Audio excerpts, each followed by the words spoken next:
손책은 아버지를 잃은 슬픔을 달래며 강동으로 귀환해 자신의 세력을 키우기 시작했다. 손씨 가문에 떠있던 어제의 태양은 저물고 내일의 새로운 태양이 떠올랐던 것이다. 성견 전사의 소식은 금세 각지로 퍼졌다. 동탁도 그 사실을 전해 듣고 회심의 미소를 지었다. 내게 반기를 들었던 장수가 하나가 저 세상으로 갔구나. 함부로 내게 찍고 까불더니 불기의 객이 되어버렸어.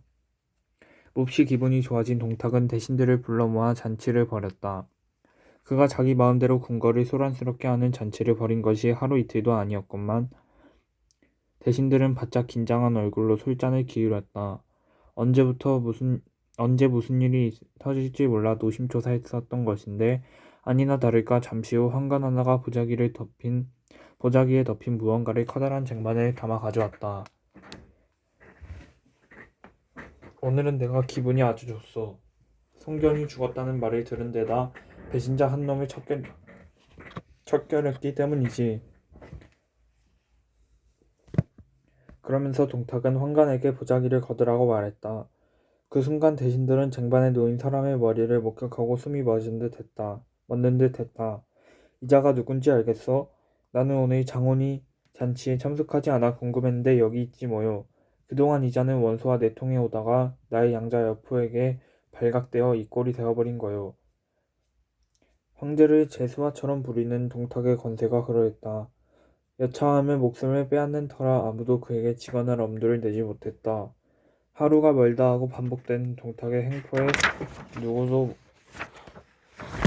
누구 못지않게 나라의 운명을 걱정하는 왕윤의 낯빛이 어두워졌다.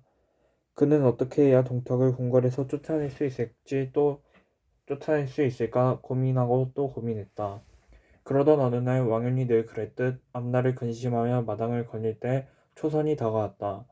그녀는 어렸을 적 천민 신분으로 그 집에 팔려왔는데 왕윤이 가엾게 여겨 양녀로 삼은 인연이었다. 아버님, 오늘은 제가 꼭 드릴 말씀이 있습니다. 무슨 일이 있느냐? 왕윤은 갑작스런 초선의 말에 의아한 생각이 들었다. 그런데 그녀의 말은 놀랍기 그지없었다. 자신이 목숨을 바쳐 미인기를 써서 동탁과 여포의 사이를 갈라놓겠다는 것이다. 초선의 미모가 워낙 뛰어나 충분히 설득력 있는 이야기였으나 처음에 왕윤은 그럴 수 없다고 거절했다. 하지만 그녀가 천민이었던 자신을 양녀로 받아들여준 은혜를 그 일로 꼭 갚겠다며 매달리는 바람에 더는 손사래를 치지 못했다. 초선은 오래전부터 왕윤의 고민을 알고 있었기에 그와 같은 말을 했던 것이다. 아, 천하의 운명이 너에게 달렸구나. 왕윤은 애처로운 눈빛으로 초선을 바라보았다. 다음날 왕윤은 집안에 전해져 내려오는 갑오 가운데 하나인 황금관을 꺼내 여포에게 선물로 보냈다. 그것은 칠부로 장식되어 한눈에 보기에도 진귀한 보물이라고 하기에 손색이 없었다. 원래 재물을 탐하는 여포는 그것을 받아들고 매우 기뻐했다. 그래서 감사 인사를 할 겸 또 다른 보물은 없을까 하는 마음에 곧장 천리말을 타고 왕윤의 집으로 왔다. 아이고 공께서 이 누추한 곳에 웬일이십니까? 왕윤은 괜스레 호들갑을 떨면서 술상을 차려 여포를 극진히 대접했다. 술이 몇 순배 돌았을 무렵 왕윤이 넌지시 마음에 품었던 이야기를 했다. 장군, 내게 여식이 하나 있는데 인사를 올려도 되겠습니까? 그럼요, 되담하다요. 대신이 딸을 소개시켜 주겠다는데 여포는 거절할 이유가 없었다. 잠시 후 방 안에 들어선 초선을 보고 여포는 순간 넋이 나간 듯 했다. 오, 무척 아름다운 여인이로군요. 그날 여포는 밤늦도록 왕윤의 집을 떠나지 않았다. 한참 뒤 마지못해 자리에서 일어나는 여포에게 왕윤이 속삭였다. 제 여식이 마음에 드십니까? 그 말에 여포는 귓볼이 붉어졌다. 그것을 눈치챈 왕윤이 말을 이었다. 그렇지 않아도 제 여식이 장군을 흠모해 왔습니다. 제가 좋은 날을 잡아 공에게 보내드릴 테니 부디 받아들여 인연을 맺어주십시오. 그게 정말이요? 여포는 더없이 기쁜 표정을 지으며 왕윤에게 공손히 예를 갖췄다. 그러나 알다시피 그것은 왕윤의 책략이었다. 그로부터 며칠 후 왕유는 적당한 이유를 대며 동탁을 자기 집으로 초대했다. 웬일로 나를 보자고 했나? 동탁이 대신 왕윤을 하대하며 물었다. 저희 집에 귀한 약속이 있어 주공을 대접하고 싶었습니다. 요즘 밤낮 없이 나란 일을 살피시느라 그런지 안색이 영 초췌해 보입니다. 그래? 자네 같은 대신들만 곁에 있으면 내가 걱정이 없겠네 그려. 동탁은 왕윤의 사탕발림에 몹시 기분이 좋았다. 항상 쓴소리보다 아부를 바라는 그의 성품을 새삼 확인하며 왕윤이 큰 소리로 술상을 들이라고 명했다. 그런데 곧 방 안으로 술상을 들인 이는 다름 아닌 초선이었다. 동탁은 전혀 주의를 신경 쓰지 않은 채 그녀를 뚫어져라 쳐다보며 감탄했다. 그간 내가 궁에서 숱한 여인들과 놀아봤으나 이처럼 아름다운 처자는 본 적이 없다. 너는 대체 누구냐? 동탁의 물음에 왕윤이 대신 입을 열었다. 주공, 이 아이는 제 여식입니다. 그러자 아버지의 말을 받아 딸이 자기의 이름을 밝혔다. 저는 초선이라 합니다. 초선이라. 왕공이 정말 아름다운 여식을 두었구려. 뜬금없이 하대를 멈춘 동탁이 왕윤의 손을 맞잡았다. 그것이 무엇을 의미하는지 금세 알아챈 왕윤은 동탁이 듣고 싶은 이야기를 해주었다. 주공 제 여식이 마음에 드십니까? 그러시다면 내일 당장 옷가지를 챙겨 궁으로 들여보내겠습니다. 흐흐흐 왕공이 원한다면 그리하시오. 동탁은 왕윤의 집을 나서면서도 초선에게 눈을 떼지 못했다. 이튿날 초선은 약속대로 궁에 들어가 동탁의 애첩이 되었다.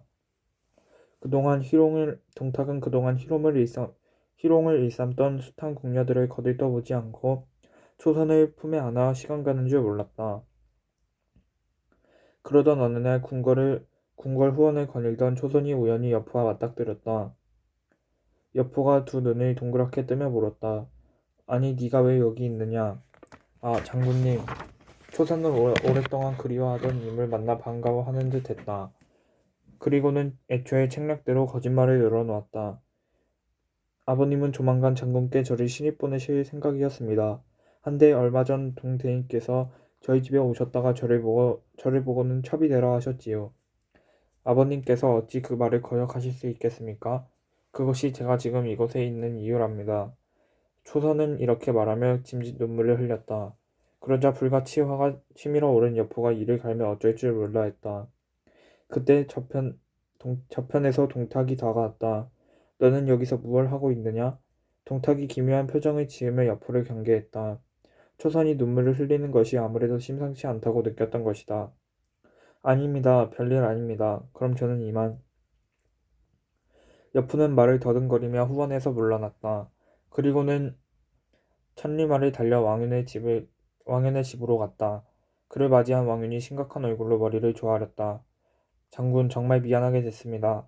제 딸 초선이 저도 알고 있습니다. 한데 그것이 어찌 왕공의 잘못이겠습니까?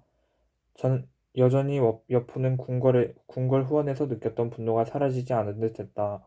그것은 동탁에게 대한 처절한 배신감이기도 했다. 마음 같아서는 당장이라도 주공의 목을 치고 싶습니다. 양부로서 어떻게 그런 짓을 할 수 있겠단 말입니까? 급기야 여포는 속마음을 감추지 못하고 입에 담지 못할 말을 꺼내놓았다. 그것을 본 왕윤이 은근슬쩍 그를 부추겼다. 저 역시 장군의 심정을 헤아리고도 남습니다. 주공을 험담하는 것이 괴롭기는 하나 그것은 시정잡배들이나 하는 짓이지요. 장군처럼 훌륭한 인품을 가진 그런 분을 주공으로 섬기는 것이 안타까울 따름입니다. 왕윤의 말은 불난 집에 기름을 붓는 결과를 가져왔다. 동탁에게 엄청난 배신감과 질투심을 갖게 된 여포는 주먹으로 바닥을 내리치며 소리쳤다. 이 여포는 앞으로는 동탁의 명을 따르지 않을 것이오. 어차피 그는 나의 친부가 아니니 그를 처단한다 해도 거리낄 것이 없소. 왕유는 심경의 변화를 일으킨 여포를 바라보며 내심 쾌재를 불렀다. 그는 상황이 달라지기 전에 책략을 계속 밀어붙여야겠다고 마음먹었다. 장군께서 그리 생각하신다면 제가 돕겠습니다. 제가 황제께서 부르신다면 주공을 내년으로 유인할 테니 장군이 만반의 준비를 하고 있다가 거사를 치르십시오. 그 일은 이틀 후 현실이 되었다. 황제가 부른다는 말을 들은 동탁이 별 의심 없이 내전을 향해 걸음을 옮겼다. 여느 때처럼 거만하기 짝이 없는 그의 뒤를 근위중랑장 이승만이 따를 뿐이었다. 동탁의 발길이 내전 마당에 들어서기 직전 미리 매복해 있던 100여 명의 병사들이 칼을 뽑아들고 일제히 달려들었다. 이놈들 뭐하는 짓이냐? 이숙이 그들과 맞서 싸웠으나 상대가 너무 많아 역부족이었다. 동탁도 허리춤에 칼을 차고 있었으나 직접 전투를 해본 지 오래되어 몸놀림이 둔했다. 결국 그가 뒷걸음질 치다가 땅바닥에 나뒹굴고 말았다. 이제 믿을 것은 한 사람뿐이었다. 여포야 어디 있느냐? 어서 와서 나를 보호하라. 온 궁궐의 동탁의 목소리가 쩌렁쩌렁 울려 퍼졌다. 그 믿음에 부응하듯 드디어 여포가 모습을 드러냈다. 그를 본 동탁의 얼굴에 금세 미소가 번졌으나 그것은 크나큰 착각이었다. 여포가 방천막을 겨눈 것은 병사들의 무리가 아니라 동탁의 목이었다. 역적 동탁은 황제의 명을 받들어 기꺼이 죽음을 맞도록 하라. 여포는 그렇게 소리치며 방천막을 치켜들며 동탁의 목을 찔렀다. 단 한 방에 동탁의 목은 갈기갈기 찢어졌고 피가 솟구쳤다. 황제를 기만하며 제 맘대로 천하를 지락펴락하던 한 호걸의 삶이 드디어 최후를 맞은 것이었다. 때는 헌제 3년 동탁의 나이 54세에 일어난 일이었다. 그 광경을 지켜본 이숙은 무기를 내던지고 여포 앞에 무릎을 꿇었다. 곧 동탁이 죽었다는 소식이 온 나라에 퍼졌다. 조정 대신들은 폭군을 처단하는데 절대적인 공을 세운 왕윤에게 잔당 처리까지 부탁했다. 동탁의 신복인 이각과 각사 등이 섬서 땅으로 주랭랑을 쳤습니다. 그들을 모두 죽이지 않으면 훗날 큰 후회가 남을 것입니다. 왕윤의 생각도 그와 다르지 않았다. 그래서 여포와 상의에 대군을 끌고 가 동탁의 잔당을 선명하기로 했다. 말하나 마나 선두에 선 장수는 여포였다. 하지만 겨우 목숨을 부지한 동탁의 신복들은 그런 상황을 예상하고 있었다. 그들이 왕윤이 섬서 사람들을 몰살시킬 것이라는 헛소문을 퍼뜨려 적개심을 갖게 했던 것이다. 섬서 사람들은 평소 조정에 대한 불신이 깊었던 터라 유언비어의 진위는 따지지도 않은 채 동탁의 신복들에게 모여들었다. 그렇게 이각과 곽사는 10만에 달하는 군사를 갖게 되었다. 여포가 섬서에 닿았을 때 이각과 곽사는 산기슭에 진을 치고 튼튼한 방어태세를 갖추고 있었다. 쥐새끼처럼 진지에 처박혀 있지 말고 밖으로 나와서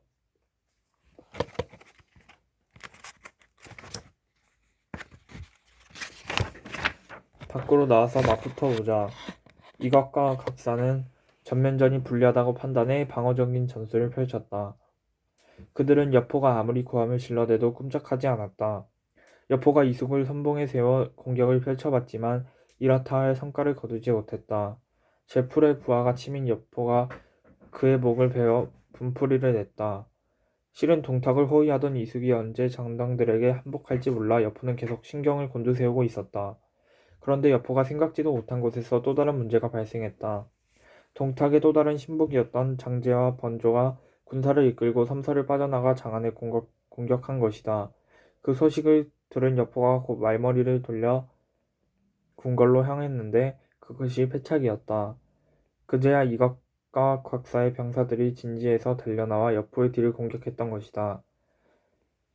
결국 여포의 군사가 장안에 이르렀을 때 앞으로는 장제와 번조의 군사의 뒤로는 이것과 각사의 군사에 포위되는 형국이 되고 말았다. 아, 내가 저들의 전술에 당했구나. 여포는 동탁이 죽었다고 해서 잔당을 우습게 여긴 것을 반성했다. 하지만 그것은 때늦은 후회였다. 여포는 고민 끝에 남양의 원수를 찾아가 몸을 의탁하기로 마음먹었다. 여포가 달아나자 장안성은 다시 동탁의 신복들 차지가 되어버렸다. 그들은 왕윤부터 찾아내 단칼에 목을 베었다. 황제는 다시 맞닥뜨린 동탁의 그림자에 몸을 떨 뿐 아무런 저항도 하지 못했다. 이각과 각사, 장제, 번조가 황제를 위협해 조정의 고위 간직을 독차지한 것은 당연히 순수이었다. 동탁이 사라져 황제를 중심으로 질서가 잡힐 줄 알았던 조정의 현실에 많은 이들이 붕괴했다. 그러나 선뜻 용기를 내어 동탁의 신복들을 물리치려는 조짐은 거의 보이지 않았다. 서량 태소 마등과 병주 자사 한수가 10만의 군사로 장안성을 공격했으나 그마저 무위에 그치고 말았다. 다만 그 전투를 통해 마등의 아들 마초가 영웅호걸들의 세상에 자기 이름을 알렸을 뿐이다. 겨우 17살밖에 되지 않은 마초의 기계는 백전노장 못지않게 당당했다. 마든과 한수의 공격이 별다른 효과를 거두지 못한 까닭은 무엇이었을까? 그것은 장안에서도 별 변함이 없는 이각과 전당들의 전략 때문이었다. 그들은 섬서에서 그랬듯 잔뜩 몸을 웅크린 채 방어 전략을 펼쳤다. 굳게 성문을 닫은 채 효율적으로 방어만 하자 하염없이 세월이 흘렀고 군량이 바닥난 마든과 한수의 군사는 스스로 철군을 결심할 수밖에 없었다. 그 후에는 한동안 장안을 향한 어떤 저항도 보이지 않아 얼핏 천하가 평화를 찾은 것 같았다. 하지만 그것은 폭풍 전야의 고요나 다름없었다.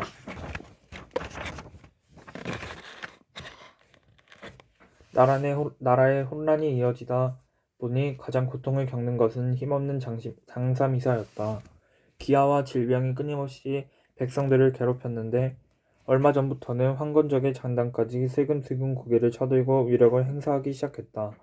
처음에는 그들은 수가 적어 큰 문제가 없었으나 점점 수십만의 군중을 모은 만큼 세를 불렸다. 그제야 조정에서도 반란으로 번질까 두려워 황건적의 잔당을 적극 소탕하기로 결정했다. 토벌대 대장으로는 누가 좋겠소? 이각이 대신들에게 물었다. 조조가 적임자라고 생각합니다. 조조를 청구한 이는 주전이었다.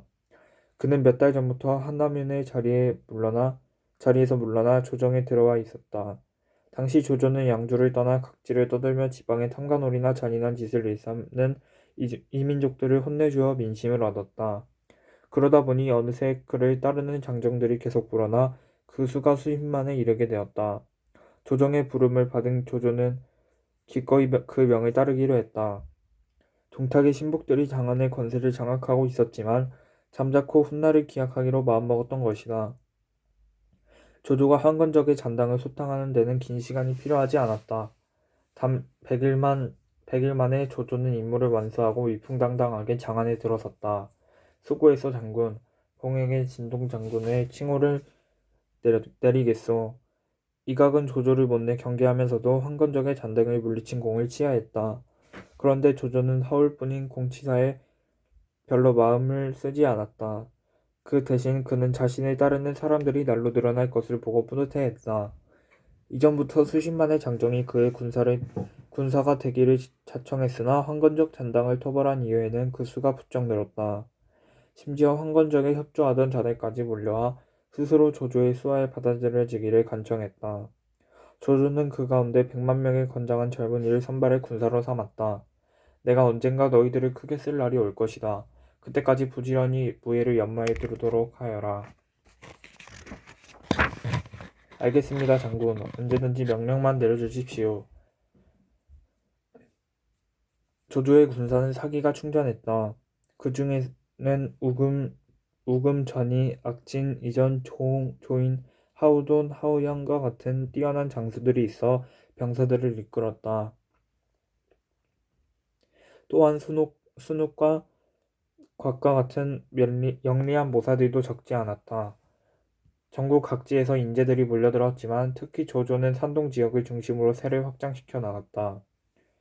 그렇게 어느 정도 자리를 잡았다고 생각한 조조는 아버지 조순과 일족을 자기가 있는 곳으로 데려오기로 결정했다. 고향인 진루에 그들을 남겨두는 것이 마음에 걸렸기 때문이다. 조승은 일족 40여 명과 100여 명의 하인들을 거느리고 아들이 있는 산동의 연주로 향했다. 그 행렬은 재물을 실은 수레만 해도 100여 대가 포함되어 있었다. 조순과 일족은 너나 없이 마음이 들떴다. 그도 그럴 것이 조조의 세력이 나날이 커지고 있어 그들이 지나가는 곳마다 현령과 자사들의 극진한 환대를 받았기 때문이다.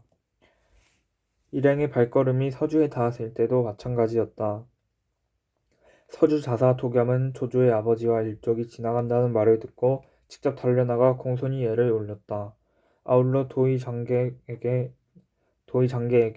군사 500을 내주어 그들을 호위하게 했다. 그런데 그것이 문제였다. 황건적 출신이었던 장계가 조승의 재산을 탐해 그와 그 일족을 모두 살해하는 사건이 벌어진 것이다. 그 일을 알게 된 조조가 크게 분개하며 군사를 일으켜 서주로 진격한 것은 당연한 결과였다. 부하를 잘못 단속해 나의 아버지를 돌아가시게 한 도겸을 절대 용서할 수 없었다. 절대 용서할 수 없다. 앞으로는 서주 땅에 사람의 그림자도 얼씬거리지 못하게 만들어줄 것이다. 조조는 맨 앞에 서서 병사들이 전의를 불태우도록 독려했다. 그 소식은 곧 서주 땅에 전해졌고 고민을 거듭하던 도겸은 별가 종사 미축을 북해 태수 공용에게 사신으로 보내 도움을 청했다. 하지만 그 무렵 북해는 이민족의 침략으로 골머리를 앓는 중이라 남을 도울 여력이 없었다.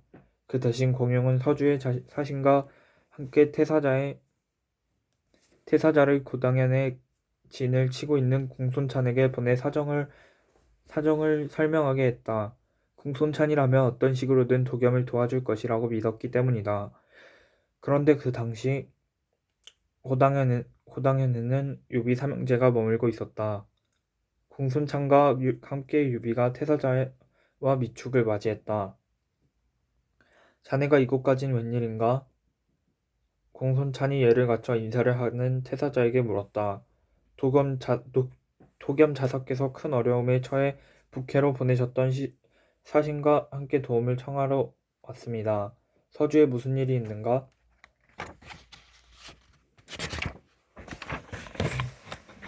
공손찬의 물음에 미축이 그동안 있었던 일을 자세히 설명했다. 그리고 뜻밖의 말을 덧붙였다. 저희 자사께서는 이번 사태를 수습하기 위해 기꺼이 목숨을 바칠 각오를 하고 계십니다. 조조 장군을 찾아가 스스로 자신의 목을 내놓으면 서주 백성들은 무사할 것이라고 생각하시지요. 실제로 그렇게 하려고 말에 올라타시는 것을 제가 가까스로 막았습니다. 그런다고 조조 장군의 군사가 말머리를 돌린다는 보장이 없으니까요. 도겸 자사다운 생각이로군. 공손찬이 혼잣말을 중얼거렸다. 태사자가 말을 거들었다. 평소 도겸 자사의 인품이라면 그런 행동을 하고도 남을 것입니다. 그는 싸움에 밝지 않으나 백성을 아끼는 마음만큼은 여느 벼슬아치보다 깊지요. 그러자 유비가 대화에 끼어들었다. 그의 표정이 매우 결연해 보였다. 사형, 제가 서주에 가서 도겸 자사를 돕겠습니다. 직접 죄를 지은 것도 아닌데 괜히 자사와 서주 백성들이 화를 잊게 보고만 있을 수는 없습니다. 사제는 조조와 원한 진일이 없지 않은가? 서주의 처지가 위태롭기는 해도 조조에게 맞서는 것은 신중히 따져볼 문제일세. 공손찬이 유비를 걱정하며 만류했다. 하지만 유비는 쉽게 마음을 바꾸지 않았다.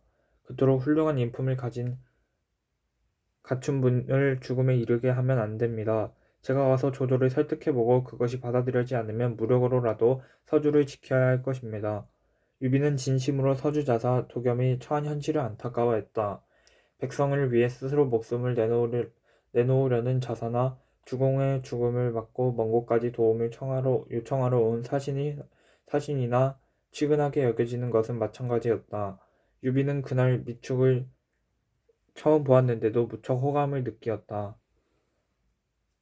마치 조은을 처음 보았을 때와 비슷한 감정이었다. 워낙 단호한 유비의 결심에 공손찬도 도겸을 돕는 일은 더 이상 반대하지 못했다.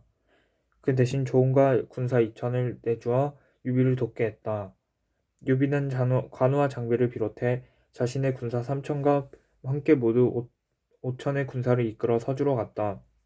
그들을 맞이한 도겸은 구사일생의 심정으로 크게 환대했다. 자신에게 구원의 손길을 뻗어준 유비가 눈물이 날 만큼 고마웠던 것이다. 유공, 이 은혜는 저생에 가서도 잊지 못할 것이요. 그런 말씀 마십시오.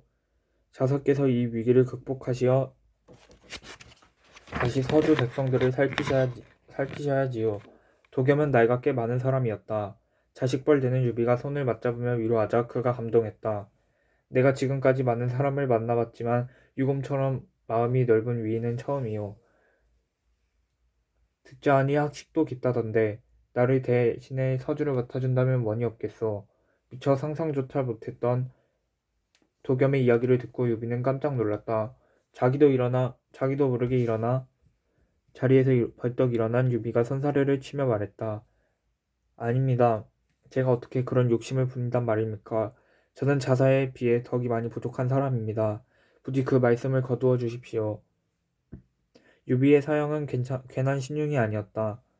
그는 한치의 거짓도 없이 도겸을 도우러 와서 딴 생각을 품은 적이 없었다. 그때 서주 관리 하나가 달려와 긴급한 보고를 올렸다. 자사님 큰일 났습니다. 조조의 군사가 성으로 다가오고 있습니다. 그 말에 도겸과 유비는 자리를 박차고 밖으로 달려나갔다. 성로에 올라 앞을 보니 과연 조조가 대군을 이끌고 쳐들어오는 중이었다. 그 광경을 지켜보던 도겸의 낯빛이 매우 어두워졌다. 아, 이 노릇을 어떻게 하면 좋은단 말인가.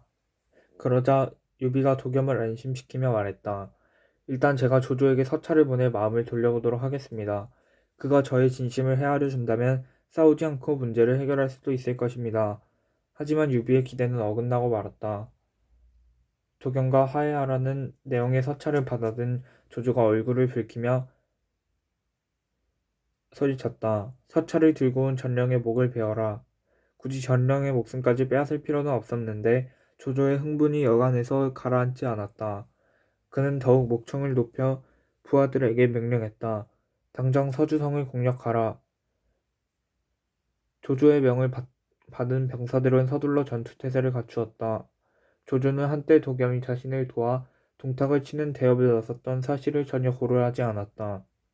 세상에는 영원한 동지도 영원한 적도 없다는 냉정한 현실이 입증되는 순간이었다. 그런데 그때 조조에게 다급한 보고가 전해졌다.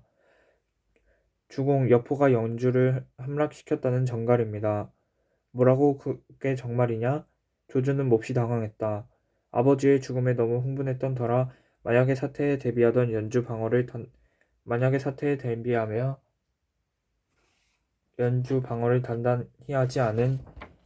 단단히 하지 않은 것이 후회되었다.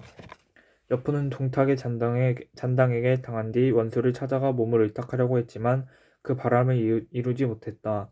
원술이 그를 받아들이지 않은 것인데 그 후 여포는 원수와 장량과 장막의 휘하를 연이어 옮겨다니며 훗날을 기약했다. 그러다가 연주가 무주공산이 된 것을 알고 좋은 기회라고 판단해 군사를 진격시켰던 것이다. 조조는 연주가 함락된 것을 넘어 인근 지역들까지 여포의 손에 들어가게 되면 돌이킬 수 없는 치명타를 입는 셈이었다. 그래서 앞뒤 가릴 것 없이 즉각 본거지로 돌아갈 것을 정군에 명령했다.